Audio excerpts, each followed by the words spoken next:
પ્રકારના દુઃખો. તક્રવત દેહવત ભાવ્યમ, જેમ દેહનાશવન છે. જડવત ગોપ ભાર્યા. જડ ભરતની કથા આવે.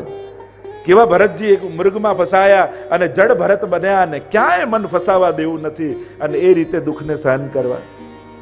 કે મને નથી લાગતા, આ બધા દેહના દુઃખો છે, મારો આત્મા તો આ સુખ દુઃખથી પર છે, મને સ્પર્શતા નથી. આ બધા દેહના બંધનોને કારણે છે. ગોપ ભાર્યા વ્રત. આમ મહાપ્રભુજી આગળ 7મા શ્લોકમાં વાત કરી કે હવે દુઃખો આવ્યા.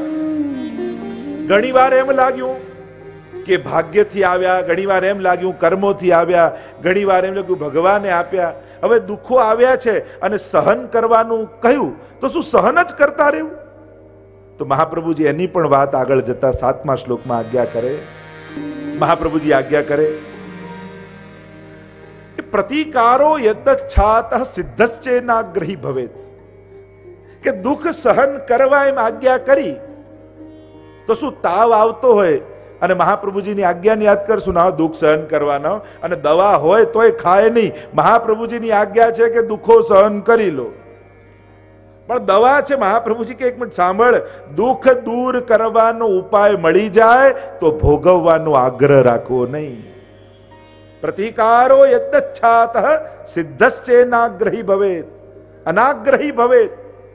દુઃખ દૂર કરવાના ઉપાય જો મળે તો ભોગવવાનો અઠાગ્રહ નહીં રાખવો.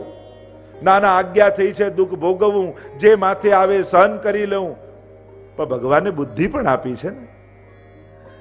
બુદ્ધિનો ઉપયોગ કરી અને કોઈનો જો આશ્રય અન્યનો ન કરાય, પણ ઉપયોગ તો બધાનો કરાય. બીમાર પડ્યા હોઈએ અને આપણે ના ના આપણે તો અન્ય આશ્રયની ના છે, ડોક્ટર પાસે જઈએ અન્ય, અરે ના, એનો ઉપયોગ કરો. એ ભણ્યા છે તો ડોક્ટરીનો ઉપયોગ કરી, એની વિદ્યાનો ઉપયોગ કરી દવા ખાઈએ, પણ આ દવા અસર થશે ઠાકોરજીની કૃપાથી. એવો ભાવ રાખો. તો દુઃખ દૂર કરવાના ઉપાય મળે તો ભોગવવાનો એઠાગ્રહ ન રાખો, એનો ઉપાય કરી લો, એનો રસ્તો કાઢી લો. અને રસ્તો કાઢવાની સમજ પણ માણસમાં હોવી જોઈએ, વૈષ્ણવમાં હોવી જોઈએ. એ સમજ કેળવો કે દુઃખના ઉપાયો દુનિયામાં પ્રાપ્ત છે. ઘૂંટણથી નીચે નથી બેસાતું તો કુર્સી લઈ લો. આ જલ નથી ઉપયોગ કરતો તો ઉત્તમ બીજું ઓપ્શન શું છે, તો કે આનો ઉપયોગ કરો. બુદ્ધિ એ ભગવાને આપી છે. એ બુદ્ધિના બળનો એક પિતા હતા અને એના દીકરાને કહ્યું કે આ પથ્થર ઉચક, અને એટલો ભારે પથ્થર તો ઉચકવાની કોશિશ કરે, ઉચકાય નહીં. અરે હું કહું છું પૂરી તાકાત લગાવીને ઉચક, અને પેલો પૂરી તાકાત લગાવે, ઉચકાય જ નહીં. ફરી કહું છું ને પૂરી તાકાત નહીં ઉચક. 4-5 વાર આમ કીધું ને એટલે પેલો છોકરો અકળાયો, પણ પપ્પા નથી ઉચકાતું, પૂરી તો તાકાત લગાવું છું. પિતાએ કહ્યું મેં તને કહ્યું પૂરી તાકાત લગાવ, અને પૂરી તાકાત એટલે કેવલ શરીરની જ ના કહેવાય. હું બાજુમાં ઊભો છું, તું મને બુદ્ધિની તાકાત લગાવીને કહી શકે કે પિતાજી હાથ લગાવો તો આપણે બંને ઉચકી લઈએ. આ તાકાતનો પ્રકાર જ છે. બુદ્ધિ દ્વારા અન્યનો સાથ લઈ અને વિપત્તિમાંથી બહાર નીકળી જવું એ પણ બુદ્ધિની તાકાત જ છે. રસ્તો કાઢતા માણસે શીખવું જોઈએ. ભગવત ઈચ્છામાં જીવીએ છે એનો અર્થ એ નથી થતો કે આપણી બુદ્ધિ બંધ કરી દેવી. મહાપ્રભુજી કે બુદ્ધિ ઠાકોરજીએ જ આપી છે વાપરવા માટે, અને વાપરવા માટે જ આપી છે. એટલે કોઈ પણ વસ્તુનો દુરાગ એટલે કે દુખારથી પણ નહીં થઈ જવું. ઘણીવાર દુઃખ સહન કરતા કરતા લોકો દુઃખના શોખીન થઈ જાય. હેરાન થવું ઘણાને ગમવા લાગ્યો ધીમે ધીમે. આમ સેવામાં હવે પહોંચાતું નથી ને, આમ થતું નથી ને, હવે તો આવી અપરસ માથાથી થતી નથી. પણ કોણ તને કે છે? શરીર જેમ ચાલે એ પ્રકારે કર, પણ સેવામાં આનંદ માણ. ઘણાને દુઃખી થવું ગમવા લાગે એટલે કાયમ 24 કલાક ને 12 મહિના દુઃખી ના દુઃખી. લો હવે તો શિયાળો આવ્યો ગયા, હવે તો અરે ઊંધિયું ખાઈને લહેર કરને શિયાળામાં. દુઃખી છે ને થવાનું. હવે તો ઉનાળો આવ્યો ગયા, હવે તો ચોમાસું આવ્યું ગયા. શું ભજીયા તળ ને મજા કર. પુષ્ટિ માર્ગમાં તો દરેક વસ્તુનો આનંદ. નીકી લાગત શીત કી ઋતુ. આપણે તો નીકી લાગત શીત કી. બૂંદ અચાનક લાગી, ભલે જુ આए લાલ ઠીક દુપહેર કી બિરિયા, શુભ ઘડી શુભ નક્ષત્ર શુભ પલ શુભ બિરિયા. આપણે તો ત્રણેય ઋતુનો આનંદ કર્યો છે. પણ ઘણા લોકો અધિક માસના જીવો હોય, એને 12 મહિનામાં ફાવે જ નહીં. આ અધિક મહિનાનું તો પ્રતિકારો યતચ્છાત સિદ્ધસ્ય નાગરી, દુઃખ દૂર કરવાનો ઉપાય જ છે. દુનિયામાં બધું છે. વિજ્ઞાન ગોતીને વૈજ્ઞાનિકો રિસર્ચ કરી તમને સેવામાં કેટલી મદદ કરે છે, ક્યાં ભૂલી જાઓ છો? વિજ્ઞાનનો અધ્યાત્મમાં કેટલો સાથ છે, વિરોધ ક્યાં છે? વિજ્ઞાને કેટલો સાથ આધ્યાત્મિક લોકોને આપ્યા છે. વિજ્ઞાનનો સ્વીકાર કરો. ઘણા આધ્યાત્મિક લોકો વિજ્ઞાનના બહુ વિરોધી થઈ જાય. આ સાયન્સે આમ કર્યું ને મોબાઈલ આપે. અરે મોબાઈલમાં કેટલું સહેલું, 10 નંબર ડાયલ કરો ને હેલો જય દંડવત પ્રણામ, સીધી ગુરુ જોડે વાત થઈ જાય. ક્યાં દૂર છે? આ બધાય મદદે કરી છે ને. એટલે વિજ્ઞાનને વિરોધી ન માનો. વિજ્ઞાન અધ્યાત્મને સાથ આપી રહ્યો છે. આ 21મી સદીમાં વિજ્ઞાન અધ્યાત્મનો મિત્ર બની ચૂક્યો છે અને અધ્યાત્મને સાથે જોડાઈને સાથ આપી રહ્યો છે. એને વિરોધી કેમ માનો? એટલે જૂનવાણી રહેવું એટલે આધ્યાત્મિક રહેવું એ બરાબર એક સરખી વાત નથી. ઘણા લોકો આધ્યાત્મિક થવું એટલે જૂનવાણી થઈ જવું, બધાના વિરોધી. કઈ પણ નવું આવે એટલે વિરોધ. આવું તો કઈ ધર્મમાં હોતું હશે, આવું તો કઈ કરાતું હશે. એટલે આધ્યાત્મિક થવું એટલે જૂનવાણી થવું નથી થતું. નવી વસ્તુનો ઉપયોગ કરો. હવે નવી દુનિયામાં છો, નહીં તો તમે રહી જશો ને દુનિયા આગળ જતી રહેશે, પછી રડતા રહી જશો. દુનિયાની સાથે ચાલો. આધ્યાત્મિક વ્યક્તિ તો વધારે વૈજ્ઞાનિક હોય, વધારે સાથ આપનારો હોય, એને આધ્યાત્મિક કહેવાય. પણ ઘણા લોકોને ન ગમે. હજી એને એમ જ લાગે કે ના આ ના વપરાય, ને ગેસ ન વપરાય, ને આન પાણી ન વપરાય, પેલું ન વપરાય. હા, પવિત્રતાનો એટલો જ વિચાર છે, એને છોડવાની નથી પવિત્રતાને.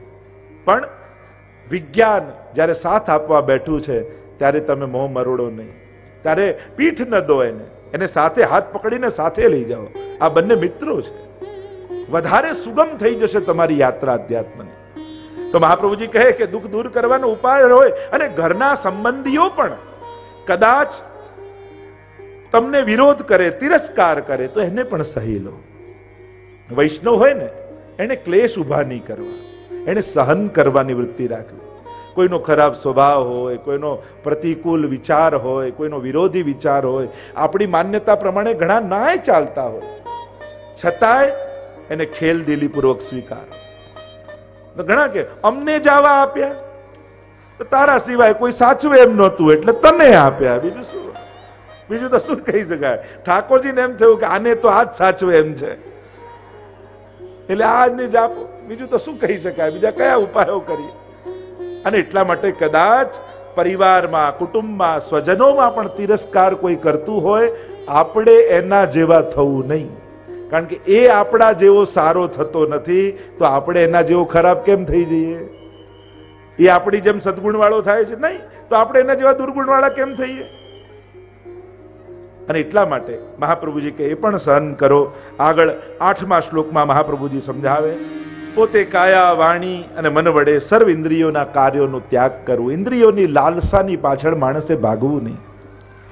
પોતાની અસમર્થની ભાવના કરવી કે અરે પ્રભુ, કદાચ એને ન ત્યાગી શકો તો પ્રભુ આ હજી લાલસાઓ મનની જતી નથી. આ મન પ્રભુમાં લાગવું જોઈએ, મોહનમાં લાગવું જોઈએ. છતાંય આ ઇન્દ્રિયોની લાલસા પાછળ મન ભાગ્યા કરે છે.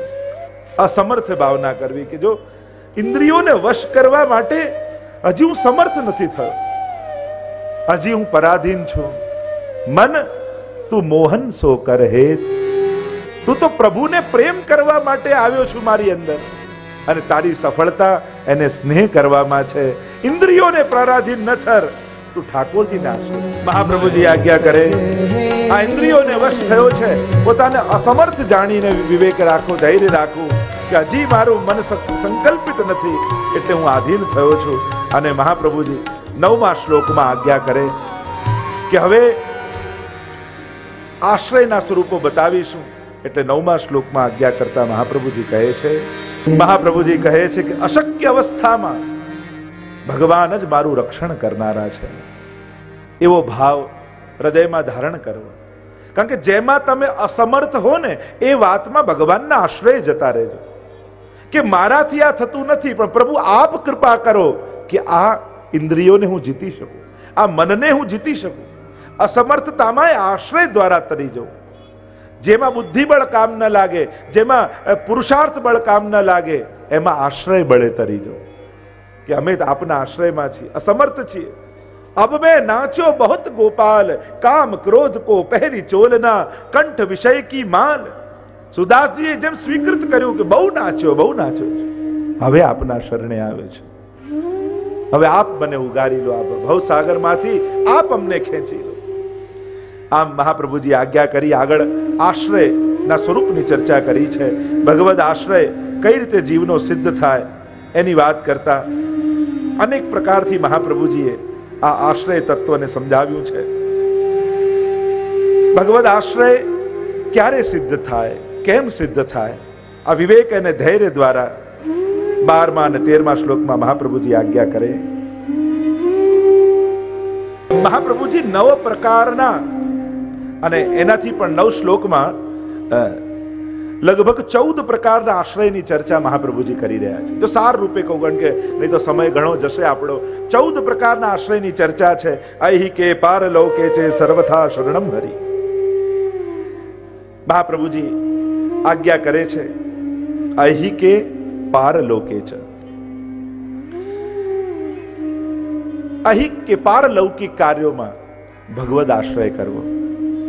બીજું કહ્યું દુઃખાનૌ તથા પાપે ભયે કામાદ્ય પૂર્ણે, ભક્ત દ્રોહે ભક્ત્યા ભાવે ભક્તેશ્ચાતિ ક્રમે કૃતે, અશક્ય વા સુશક્ય વા સર્વથા શરણમ હરિ. આમ આશ્રયની ચર્ચાઓ કરી છે. અહીં કે પારલોકે છે, આલોક અને પરલોકમાં ભગવાનના આશ્રયમાં રહેવું. એ લૌકિક કાર્ય હોય કે ભગવદ કાર્ય હોય, આશ્રય વગર સિદ્ધ નહીં થાય. એટલે જીવે એ કાર્યોમાં આશ્રય રાખો. પુરુષાર્થ પોતે કરવો, પણ આ કાર્ય મારા પુરુષાર્થ થકી નહીં, ભગવાનની કૃપા થકી સિદ્ધ થશે. બીજું કહ્યું દુઃખ આનવ. પ્રભુના આશ્રયથી બધું દુઃખ આપોઆપ દૂર થાય. જો આશ્રયમાં રહે તો ભગવદ આશ્રયને કારણે પ્રભુ જ એના દુઃખના હર્તા બની જાય છે. ક્યાંક ને ક્યાંક પ્રભુ જ કોઈને ને કોઈને પ્રેરણા આપી એના દુઃખને હરી લે છે. આપણી સમજ જોઈએ કે જો આ વ્યક્તિએ મદદ નથી કરી, એના હૃદયમાં બેસીને ઠાકોરજી મારી મદદે આવ્યા છે. ત્યારે એ વ્યક્તિ, આપણી બધાની તકલીફ એ છે ટીવી આપનારને 10 વાર થેન્ક યુ કહી દઈએ, પણ આંખ આપનારનો આભાર ક્યારેય ન માનીએ. કાર આપનારને 10 વાર થેન્ક યુ કહી દઈએ, પણ હાથ પગ આપનાર ભગવાનનો ક્યારે આભાર ન માનીએ. દરેકના મૂળમાં ઉપકારી પરમાત્મા છે. એ વાત વૈષ્ણવે યાદ રાખે. દુઃખાનવ તથા પાપે. હવે જીવનમાં મન છે, ઇન્દ્રિયો છે, લાલસાઓ છે, તો પાપ થાય છે. નિષ્પાપ વ્યક્તિ ગોતવો બહુ કઠિન છે. તો પાપ થયા તો શું કરવું? તો કે ભગવદ આશ્રય કરવો. ઠાકોરજી પાપમાંથી ઉગારનારા છે. જેમ અજામિલને ઉગારી લીધો, અનેક વિધ પાપોથી હતા. એટલે તો ગીતાજીમાં કહ્યું અપિ ચેત્સુ દુરાચારો ભજતે મામ અનન્ય ભાગ, સાધુ રેવ સમંતવ્યો સમ્યક વ્યવસિતો હિ સ. અથવા ભગવાન મામેકમ શરણમ વ્રજ, અહમ ત્વામ સર્વ પાપેભ્યો મોક્ષયિષ્યામિ. હું તારા પાપોમાંથી તને મુક્ત કરીશ, એમ ભગવાનના વચન છે. એટલે પાપ થયા તો ડરવું નહીં, ગભરાવું નહીં, ભગવાનથી ભાગવું નહીં, ઉલટાનું ભગવાન પાસે જવું. પાપી વ્યક્તિએ તો ખાસ ભગવદ આશ્રય કરવો, કારણ કે ભગવાન જ તો છે જે પાપમાંથી છોડાવી શકે એમ. એટલે અપરાધ થયા એટલે હવે સત્કર્મ ન થાય એવું નહીં વિચાર. તો ઘણા લોકો એમ થાય કે બધા અપરાધો છોડી દઉં ને પાપમાંથી મુક્ત થાઉં ને પછી ભગવાન પાસે જઈશ. અરે આખી જિંદગી પાપ છોડવામાં જતી રહેશે. તું જેવો છું એવો ભગવદ આશ્રય. કારણ કે छिन छिन में अपराध परत है, अरे जितनी रवि छाया की कनिका इतने दोष हमारे, शरण आए सोही तारे, जे जन शरण आए सोही तारे. પાપ તો છે. ભગવદ આશ્રય કરવો. કયું ભય, ગમે તેવો જીવનમાં ભય આવે પણ અભયમ સત્વ સંશુદ્ધિ. ગીતાજીના વચન છે, ભગવાન અભયના દાતા છે. ભય અનેક પ્રકારના શાસ્ત્રોએ કહ્યા છે, કેટલા પ્રકારના ભય માણસને હોય, પણ જ્યારે પણ જીવનમાં કોઈ પણ પ્રકારનો ભય આવે તો ભગવાનનો આશ્રય કરવો, એ નિર્ભય બનાવી દેશે. કામાદ્ય પૂર્ણે, કામનાઓની પૂર્તિ થાય. પૂર્તિ સમય કે આપણી બધી જ મનોકામનાઓ પૂર્ણ થાય એ ઈચ્છા હોય યા પૂર્ણ થઈ હોય, ત્યારે પણ ઠાકોરજીનો આશ્રય કરવો કે ભગવાનની ઈચ્છાથી, પ્રભુની કૃપાથી મારી મનોકામનાઓ પૂર્ણ થઈ.